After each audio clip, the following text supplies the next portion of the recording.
Hola amigos de YouTube, les habla León Jurásico, espero se encuentren muy bien, perdonen por tardar en hacer esta serie, es que estaba buscando buenas historias XD y viendo unos buenos animes, pero bueno aquí está jeje, espero les guste, les agradecería que dejaran un pulgar arriba y de paso se suscribieran, eso estaría muy genial, bueno sin más que decir comenzamos.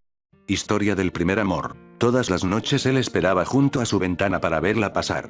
Sin falta, exactamente a las 10:23 p.m., ella doblaba en la esquina, vestida con su uniforme escolar verde, sin importar que fuera fin de semana. Llevaba siempre gruesas mallas y largas mangas a pesar del calor.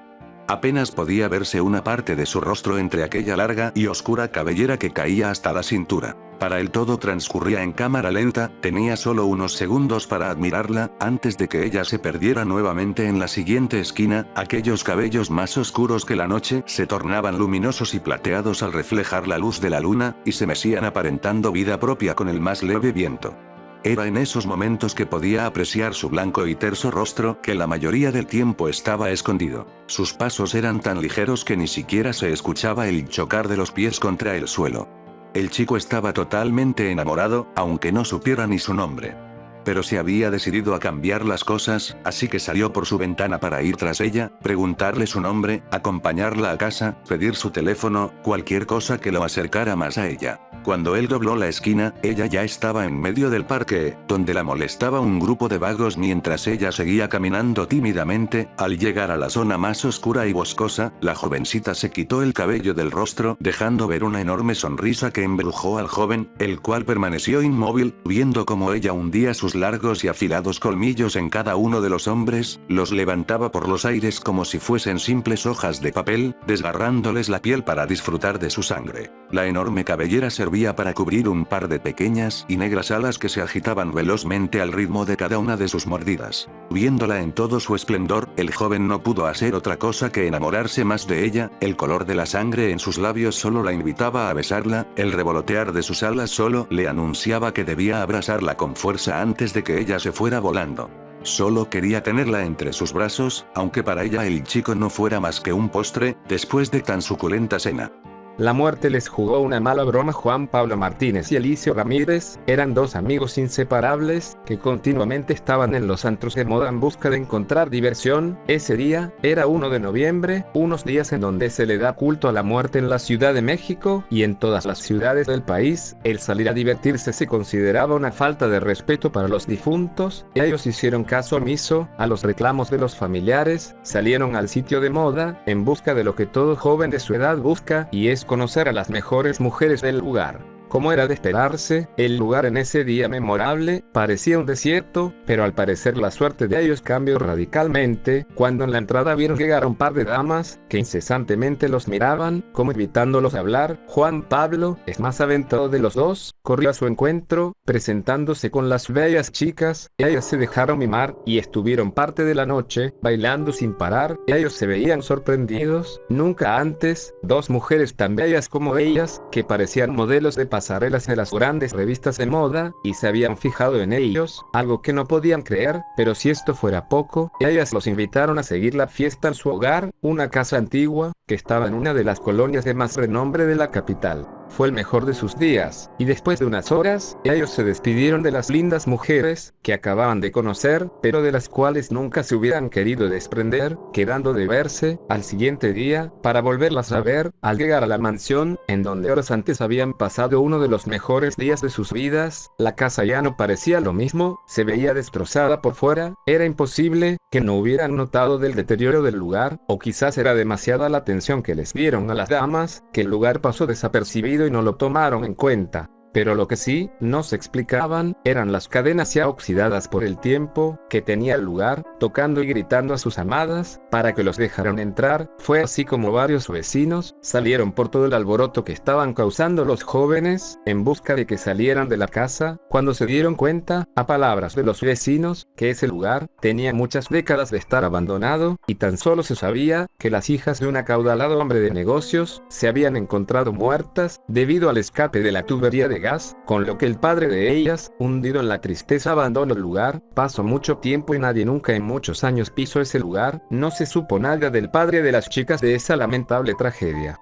Desde ese día, los amigos cambiaron radicalmente y fueron a pedir perdón a la iglesia, habían faltado el respeto al Día de Muertos, y ellos por mucho tiempo dejaron de salir, como habitualmente lo hacían, por siempre se preguntaron si ese día, que fue de los más felices de sus días, lo habían pasado al lado de personas muertas, hasta que uno de ellos, buscó en la red la historia del lugar, viendo que 20 años atrás, las dos damas que conocieron en el antro, eran las que habían muerto, en el mencionado lugar, todo quedó claro para ellos, la muerte les había jugado una mala broma, una historia de terror que ellos dos nunca olvidarán. Historia de miedo, no tengas prisa. Se acercaba el cumpleaños del abuelo Emilio y sus familiares le estaban preparando una fiesta sorpresa. Solo faltaban un par de detalles en los que se necesitaba la colaboración de la abuela. Sin embargo, no pudieron encontrarla cuando la llamaron, por eso dejaron un mensaje en la contestadora. Horas más tarde, Juan vio que un taxi llegaba hasta la puerta de su casa, y de ahí bajaron los abuelos. Sabiendo el tema a tratar, rápido el chiquillo fue por el viejecito, para entretenerlo en su habitación mientras los demás hablaban sobre su fiesta. El pobre ancianito lucía muy cansado y apesadumbrado, hacía esfuerzos para sonreír ante todas las gracias de Juanito, pero no pronunciaba ni una sola palabra. Pasado un rato el niño se dio cuenta del semblante tan triste que su abuelo tenía, hasta parecía que las lágrimas estaban atrapadas en sus ojos. Quiso abrazarlo para consolarlo, sin embargo el hombre levantó su bastón, apuntándolo hacia el chico para que éste no se acercara más. Esa actitud era muy extraña, el abuelo jamás se había negado a un abrazo, por lo que el niño comenzó a interrogarlo, mucho era lo que hablaba, poca la respuesta que obtenía. El anciano seguía cabizbajo, casi llorando y entre sollozos. Lo único que pudo decir al respecto de tal rechazo fue: "No tengas prisa, ya lo sabrás". En ese instante la madre del niño lo llama desde la planta baja. El chiquillo atendió al llamado solo para recibir la triste noticia de que el abuelo había fallecido, algo que le fue difícil creer, ya que él estaba en su cuarto. Solo pasaron unos segundos desde que lo vio por última vez. Sin decir nada, subió rápido las escaleras de su abuelo. Solo pudo ver una traslúcida silueta que, tras un saludo de marinero, desapareció en uno de los muros de la casa. Historia de miedo debajo de los puentes. El sol se escondía lentamente tras los altos edificios, dejando que las frías sombras ennegrecieran el paisaje. La gente volvía con prisa a sus hogares, antes de que la niebla les impidiera ver un paso enfrente de ellos. Suerte para aquellos que tenían auto o alcanzaban el transporte, mientras que otros tantos se dedicaban a caminar largas distancias entre calles, caminos y puentes. La helada noche era apresada por el silencio, creando un tétrico panorama para los transeúntes, pero no había otra opción, más que seguir caminando. Así lo hacían Luis y Roberto, un par de amigos que vivían en el mismo barrio y se encontraban al salir de sus respectivos trabajos para no realizar aquel viaje solos. Por seguridad, tomaban diversas rutas según la situación lo ameritaba. En esa ocasión decidieron ir por debajo de los puentes, que parecía el mejor iluminado, al menos por los cientos de coches que transitaban sobre ellos. En medio de su plática, ambos detuvieron el paso al escuchar a sus espaldas el ruido de un bulto contra el suelo. Voltearon de inmediato y vieron una bolsa negra moviéndose. Esperaban encontrar dentro algunos gatos o perros, que alguna gente inconsciente acostumbra tirar por ahí. Pero la realidad era otra. Al abrir la bolsa, eran solamente partes humanas cercenadas. Uno de ellos cayó de rodillas volviendo el estómago, mientras el otro saltaba y corría alrededor lleno de pánico, el cual solamente creció al ver que todos aquellos miembros se movían, tal y como si tuvieran vida propia. Se dirigían hacia ellos, con una agilidad tremenda. Los brazos eran arrastrados por los dedos, dejando detrás solo un rastro de sangre. Las piernas tomaban impulso y saltaban, mientras el torso rodaba exponiendo sus entrañas. El chico que estaba de pie tenía toda la intención de salir corriendo, pero no quería dejar atrás a su amigo, que seguía tirado en el suelo casi muerto de miedo. La situación llegó al tope cuando la cabeza salió del fondo gritando y chillando de una forma que jamás los chicos habían escuchado, tanto dolor, tristeza, miedo, frustración y venganza saliendo de aquella boca putrefacta y hecha pedazos. No se necesitaba más para activar el instinto de supervivencia de cualquier de los dos muchachos, que salieron disparados sin detenerse hasta llegar a su casa. No querían contar lo sucedido por lo inverosímil que resultaba, pero finalmente decidieron reportar anónimamente a la policía que había un cuerpo metido en una bolsa debajo de los puentes. Al siguiente día en las noticias, se mencionó el hecho, pero solamente como una broma de mal gusto, que les hizo recordar cuando 3 años atrás una chica fue encontrada en esas mismas condiciones. El árbol del vampiro. La literatura nos indica que los vampiros son seres mitológicos que provienen principalmente de las regiones de Europa del Este. Sin embargo, la gente de los otros 4 continentes tiene sus propias historias de terror sobre estas criaturas. Hablemos de un relato que ocurrió en Hunan, China. Se dice que a fines del siglo XIX allí vivía un hombre anglosajón que invariablemente vestía de etiqueta.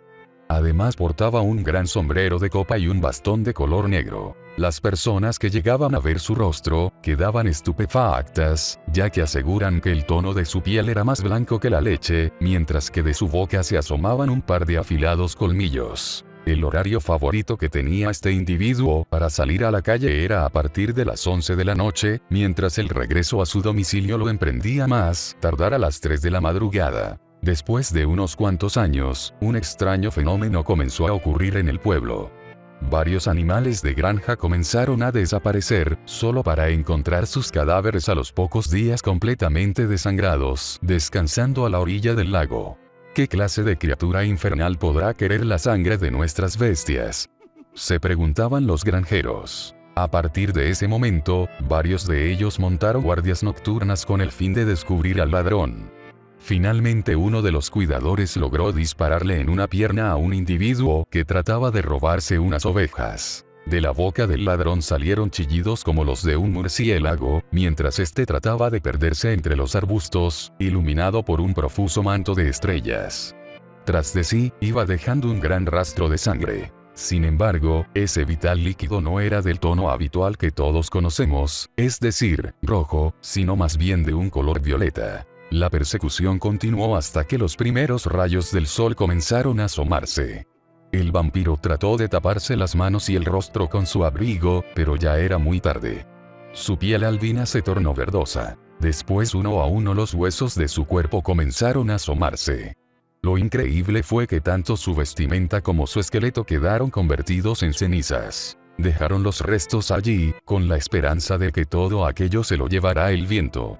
Sin embargo, a la semana siguiente empezó a brotar un árbol de las profundidades de la tierra. Su corteza era roja y parte de sus hojas tenían espinas. Unas personas trataron de derribarlo, pero dejaban atrás sus intentos al percatarse de que al darle hachazos al tronco, brotaba sangre. Otros más rodearon el tronco del árbol con una capa de un grueso concreto y en la parte encima colocaron un techo de lámina para evitar que el agua de lluvia lo pudiera alimentar. No obstante, el árbol continúa creciendo con normalidad hasta la fecha. Las leyendas de terror de Oriente expresan que si esto llega a suceder, probablemente se trate del alma del vampiro que poco a poco se está regenerando y al mismo tiempo esperando el momento exacto para emerger de nuevo a la superficie con amplia sed de venganza.